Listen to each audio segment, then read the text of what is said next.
مریم نواز پر لگایا گیا سنگین الزام جھوٹا نکلا۔ چینل برطانیہ میں نشریات بند کرنے پر مجبور۔ کون سا الزام لگایا گیا تھا؟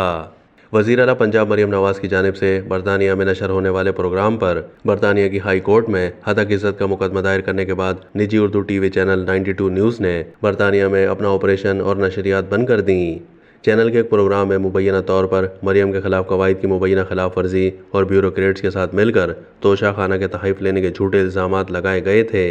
92 نیوز یا گلیکسی نامی چینل اس سے پہلے برطانیہ میں سینیٹر اسحاق ڈار سے بھی ہتک عزت کے ایک کیس میں معافی مانگ چکا ہے اور مسلم لیگ نون برطانیہ کے نائب صدر ناصر محمود سے ہتک عزت کا مقدمہ ہار بھی چکا ہے۔ برطانیہ اور پاکستان میں 92 نیوز، جسے 92 نیوز HD+ بھی کہا جاتا ہے، اس کے ذرائع نے تصدیق کی ہے کہ چینل نے اپنے برطانوی وکلاء کے مشورے کے بعد 31 جولائی 2024 سے برطانیہ میں اپنی سروسز ختم کر دی ہیں۔ ذرائع کے مطابق وکلاء نے چینل انتظامیہ کو بتایا کہ وہ برطانیہ کی ہائی کورٹ میں ٹرائل کے دوران ہتک عزت کا مقدمہ ہار جائیں گے، جس میں ممکنہ طور پر 2.5 لاکھ پاؤنڈ سے زیادہ قانونی فیس اور ہرجانے کی لاگت آئے گی، جو مریم نواز کو دیا جائے گا۔ جولائی 2024 میں چینل نے برطانوی حکومت کے ٹی وی ریگولیٹر اور اسکائی مینجمنٹ کو ایک نوٹیفیکیشن بھیجا تھا کہ وہ اس کمپنی یعنی Galaxy broadcasting network limited کو ختم کر رہا ہے، جو برطانیہ میں 92 نیوز کے مالک ہیں، اور 31 جولائی 2024 کے بعد برطانیہ میں نشریات بند کر دے گا۔ مریم نواز نے 17 نومبر 2022 کو پروگرام مقابل میں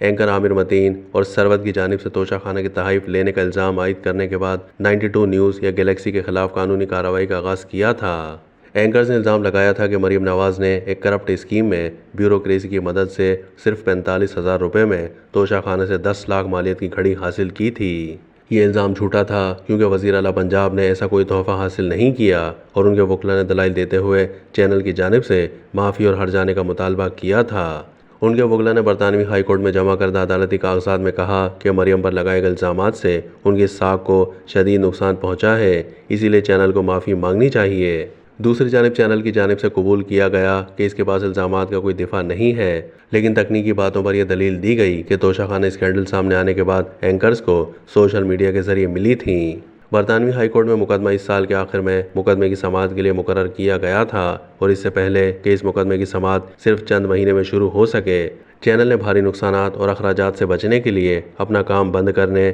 اور لیکویڈیشن میں جانے کا فیصلہ کیا۔ کیس میں مریم نواز کی نمائندگی وکیل اسٹون وائٹ سولیسٹرز نے کی۔ یہ شو برطانیہ اور پاکستان میں 92 نیوز پر اس وقت نشر ہوا جب وفاقی حکومت نے لاہور ہائی کورٹ کی ہدایات کے مطابق 2002 سے توشہ خانہ کے تحائف وصول کرنے والے ریاستی عہدیداروں کی فہرست جاری کی تھی۔ لاہور میں مسلم لیگ نون کے ترجمان نے کہا کہ مریم نواز نے توشہ خانہ سے کبھی فائدہ نہیں اٹھایا اور یہ الزام جھوٹا ہے۔ مریم نواز نے اپنا نام کلیئر کرانے کے لیے 92 نیوز کے خلاف برطانیہ میں مقدمہ چلایا، اور 92 نیوز نے کارروائی کے دوران واضح کیا کہ اس کے پاس کوئی ثبوت نہیں ہے۔ چینل نے تصدیق کی کہ یہ الزام جھوٹا تھا، اور وہ یہ جانتا تھا کہ اسے جعلی خبریں چلانے پر سخت سزا دی جائے گی، اسی لیے اس نے برطانیہ میں اپنا کام ختم کرنے کا فیصلہ کیا ہے۔